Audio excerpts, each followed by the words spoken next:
Chicken stew তো আমরা সবাই রান্না করি। আমি আজকে যেভাবে রান্না করব সেটা তোমাদের সঙ্গে শেয়ার করব। এখানে উইথ বোন চিকেন স্টু তৈরি করতে হয়, না হলে সেটা খেতে ভালো লাগে না। তো আমি এখানে লেগ পিস নিয়ে নিয়েছি আর থাই পিস নিয়ে নিয়েছি, যেটাতে চিকেন স্টুটা বেশি ভালো লাগে খেতে। চিকেনটাকে ভালো করে ধুয়ে আমি পরিষ্কার করে নিয়েছি। এবার একটা প্রেসার কুকারের মধ্যে এটাকে দিয়ে দিচ্ছি। নমস্কার বন্ধুরা, আমি শতাব্দী। তোমরা সবাই কেমন আছো? আশা করি সবাই ভালো আছো, সবাই সুস্থ আছো।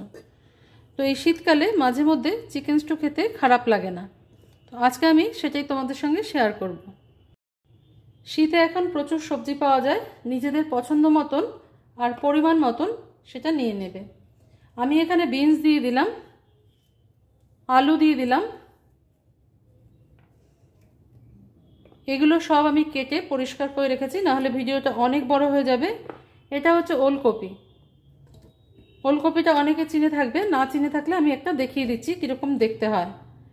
বিন আলু তো সবাই চেনো, ওলকপিটা একটু দেখিয়ে দিচ্ছি আমি। আর দিয়ে দিলাম গাজর। এছাড়াও আরও অনেক কিছুই তোমরা যোগ করে নিতে পারো এর সাথে, তোমাদের পছন্দ মতন। দেখে নাও, এটা হচ্ছে ওলকপি, এরকম দেখতে হয়। এটার খোসাটা ভালো করে ছাড়িয়ে আমি 4 টুকরো করে নিয়েছি। উপরের খোসাটা শক্ত হয়, সেই জন্য এটাকে ফেলে দিতে হয়। এটাকে ভালো করে ছাড়িয়ে আমি 4 টুকরো করে নিয়েছি। দিয়ে দেবো প্রয়োজন মতন জল।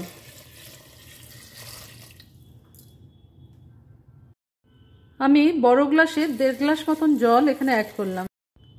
স্প্রিং অনিয়ন বা যে পেঁয়াজ পাতা বা পেঁয়াজ গাছ পাওয়া যায়, তার গোড়াটা আমি ভালো করে পরিষ্কার করে নিয়ে এটা সব শুদ্ধ একসাথে নিয়ে নিয়েছি।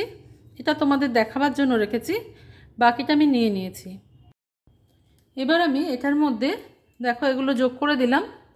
আর যোগ করে দেবো যে মাথায় থাকে পেঁয়াজগুলো ছোট ছোট গোটা গোটা, সেগুলো যোগ করে দেবো। কতগুলো রসুন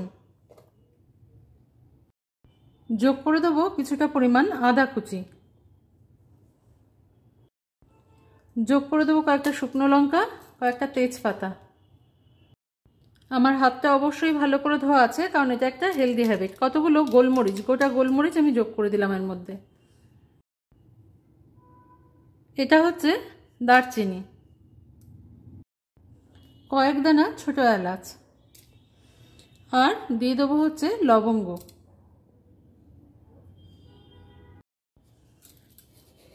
1 চামচ নুন যোগ করবো আমি এতে, কারণ নুনটা আমাদের পরে দিতে হবে। সামান্য একটু হলুদ, যেগুলো বেসিক মশলা থাকে আর কি আমাদের, সেইটা। একেবারেই তেলের ব্যবহার নেই দেখো। এটাকে এবার আমি মিশিয়ে নেবো ভালো করে।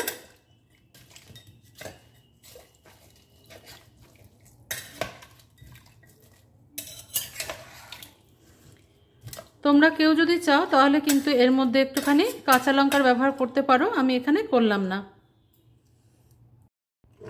এবার আমি প্রেসার কুকারের ঢাকনাটা বন্ধ করে এটাকে একটা হুইসেল দিয়ে নেবো। একটা হুইসেলেই এই মাংসটা হয়ে যাবে। মাংসটা হতে হতে আমরা দেখো একটা মশলা তৈরি করে নেবো এখানে। যার যেরকম মাংসের পরিমাণ হবে সেই অনুযায়ী নেবে। আমি এখানে ছোট 2 চামচ গোটা জিরা নিয়ে নিলাম। নিয়ে নেব কিছুটা পরিমাণে গোলমরিচ, কিছুটা পরিমাণে গোটা ধনে। একটা আমরা একটু ড্রাই রোস্ট করে নেব, নিয়ে এটাকে গুঁড়ো করে নেব। তো একটা তড়কা প্যান আমি দেখো চড়িয়ে দিয়েছি এখানে গ্যাসের মধ্যে। আমাদের মাংসটা হয়ে গেছে, ওটাকে আমি নিজের থেকে প্রেসারটা রিলিজ হওয়ার জন্য রেখে দিয়েছি। এবার এই তড়কা প্যানের মধ্যে আমি অ্যাড করে দেবো 1 চা চামচ মতন বাটার। একদম ফ্লেমটাকে লোতে রাখবে যাতে বাটারটা পুড়ে না যায়, না হলে কেউ চাইলে একটু ভেজিটেবল অয়েল মিশিয়ে নিতে পারো। বাটারটা যখন মেল্ট হয়ে যাবে আমি এর মধ্যে একটুখানি কুচনো পেঁয়াজ দিয়ে দেবো, আর দিয়ে দেবো কয়েকটা গোটা জিরে।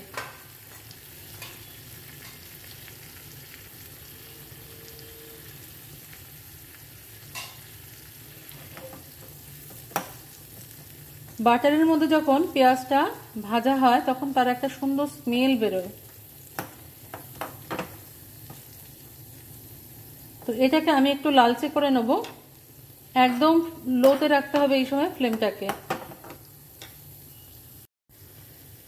দেখো পেঁয়াজটা যখন এই পর্যায়ে আসবে তখন আমি একটা শুকনো লঙ্কা দুভাগ করে এর মধ্যে দিয়ে দেবো। এর ফলে শুকনো লঙ্কার পোড়ার যে একটা সুন্দর স্মেল বের হবে সেটা কিন্তু খুব ভালো লাগে এই চিকেন স্টিউতে।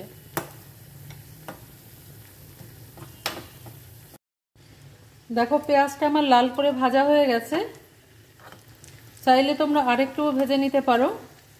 এর যে একটা সুন্দর গন্ধ ছাড়ছে, এবার আমি এটাকে, যে মাংসটা আমাদের হয়ে গেছে, এটাকে সরিয়ে নিলাম, মাংসের পাত্রটাকে নিয়ে আসব। আশা করি এবার তোমরা দেখতে পাচ্ছ। আমি একটু দেখিয়ে দিই জিনিসগুলো সিদ্ধ হয়ে গেছে কিনা। দেখো শালগমটা একদমই নরম হয়ে গেছে, শালগম বা ওলকপি যাই বলো, গাজর নরম হয়ে গেছে, সবাই নরম হয়ে গেছে।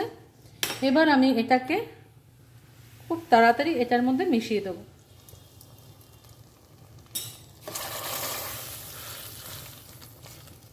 এই ফ্লেভারটা সব এর মধ্যে ঢুকে যাবে। সঙ্গে দিয়ে দেবো একটু গুঁড়ো মশলা, যে মশলাটা আমি গুঁড়ো করে রাখলাম। ফাইনাল লুকটা আমি তোমাদের দেখিয়ে দিচ্ছি। এবার আমি এই মশলাটা এর মধ্যে কিছুটা দিয়ে দেবো, সবটা লাগবে না, পরিমাণটা বুঝে দেবে। আমি কখনোই বলবো না এটা গুঁড়ো করে রেখে দাও তোমরা স্টোর করে রেখে দিলে এর গন্ধটা নষ্ট হয়ে যায়, সেই ফ্লেভারটা আর পাওয়া যায় না। সুতরাং টাটকা টাটকা করে খেলে সেই ফ্লেভারটা তোমরা পাবে। তো এবার মুখটা আমি কিছুক্ষণের জন্য বন্ধ করে দেবো, এমনিই বন্ধ করে রাখবো, গ্যাস জ্বালাবো না। দেখো কিছুক্ষণ রেখে দেওয়ার পর আমি এটাকে একটা বাটিতে সার্ভ করে নিচ্ছি। মাংসটা দেখেই বুঝতে পারছো কতটা সুন্দর হয়েছে, নরম। এইভাবে একবার অবশ্যই তোমরা খেয়ে দেখবে, খুব সুন্দর লাগে খেতে শীতকালের সবজি দিয়ে চিকেন স্টিউ। তাহলে আজকে এই পর্যন্তই বন্ধুরা, দেখা হচ্ছে পরের দিন অন্য কোনো রেসিপি নিয়ে তোমাদের সঙ্গে। তোমরা সবাই ভালো থেকো, সুস্থ থেকো।